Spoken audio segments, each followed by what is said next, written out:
Beli rumah dari adik ipar sendiri, namun ternyata saat direnovasi ditemukan sesosok jasad manusia yang sudah menjadi tulang belulang, jadi masalah pemberitaan geger di lingkungan tersebut.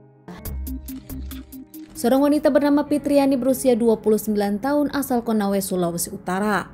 Dikenal sebagai wanita yang baik, punya banyak teman, bahkan tak pernah ada masalah dengan orang lain.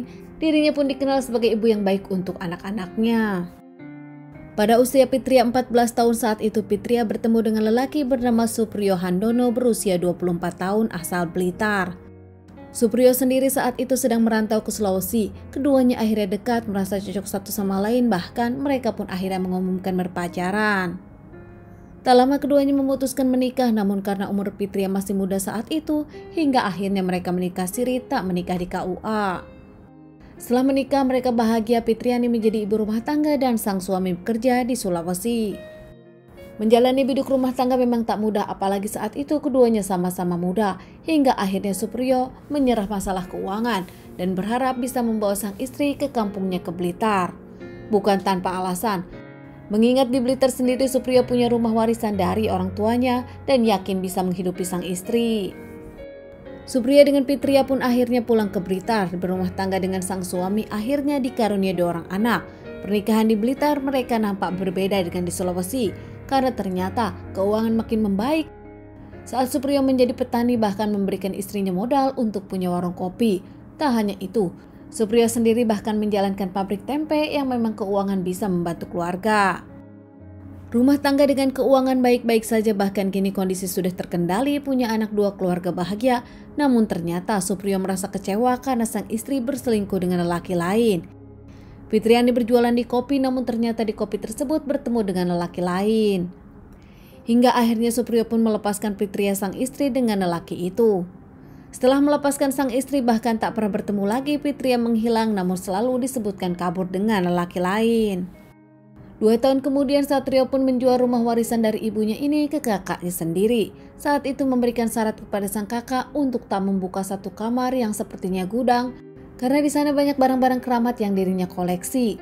Saat itu sang kakak pun mengiyakan karena memang tak ingin membongkar gudang tersebut. Subagio, kakak dari Satrio, pun tak lama menjualnya kepada Sugeng. Nah, disinilah semua terbongkar oleh Sugeng. Sugeng ternyata ingin merenovasi rumah tersebut. Sugeng dengan para pegawai membongkar kamar yang dilarang dimasuki oleh Satrio. Di dalamnya ada cor-coran semen yang baru, hingga akhirnya Sugeng dengan para pegawai membongkar kamar yang dilarang dimasuki oleh Satrio. Di dalamnya ada cor-coran semen yang baru, hingga akhirnya merasa ada yang aneh membongkar cor-coran tersebut. Namun saat digali mendapatkan lubang yang aneh, saat terus digali bahkan menemukan rambut dan begitu kaget. Ternyata menemukan tulang belulang manusia yang terkubur di galian tersebut. Sugeng pun langsung melaporkan kepada Subagio dan Subagio pun kaget, tak pernah menyangka ada sesuatu di dalamnya. Sugeng dan Subagio pun akhirnya melaporkan kejadian ini kepada pihak yang berwajib. Menurut Subagio, dirinya sempat curiga kalau itu adalah Fitriani, istri dari sang adik. Namun dirinya tak mau berasumsi hingga pihak yang berwajib menyelidikinya. Tak lama pihak kepolisian pun datang ke TKP untuk menyelidiki kasus ini. Dan pihak yang berwajib pun membawa tulang belulang tersebut ke rumah sakit untuk dilakukan otopsi dan identifikasi korban. Saat itu pihak yang berwajib pun menginterogasi orang-orang, bahkan mendengar siapa orang yang pertama tinggal di sana dan siapa pemilik pertama. Mendapatkan hasil otopsi dari pihak yang berwajib, ternyata identitas dari tulang belulang tersebut adalah Fitriani, suami dari Satrio yang memang dikatakan menghilang dengan lelaki lain. Menurut pihak dari rumah sakit menyebutkan tulang belulang Fitriani pun nampaknya sudah dikuburkan 2 tahun lalu. Mengingat pemilik pertama rumah tersebut adalah Supriyo Handono, akhirnya pihak yang berwajib pun mencari Satrio. Saat ditemukan, Satrio pun mengakui kalau dirinya pelakunya. Ceritanya memang benar, saat itu Fitriani sudah pergi dengan selingkuhannya. Namun tak lama Fitriani yang kangen kepada anak-anak menjenguk anak-anak.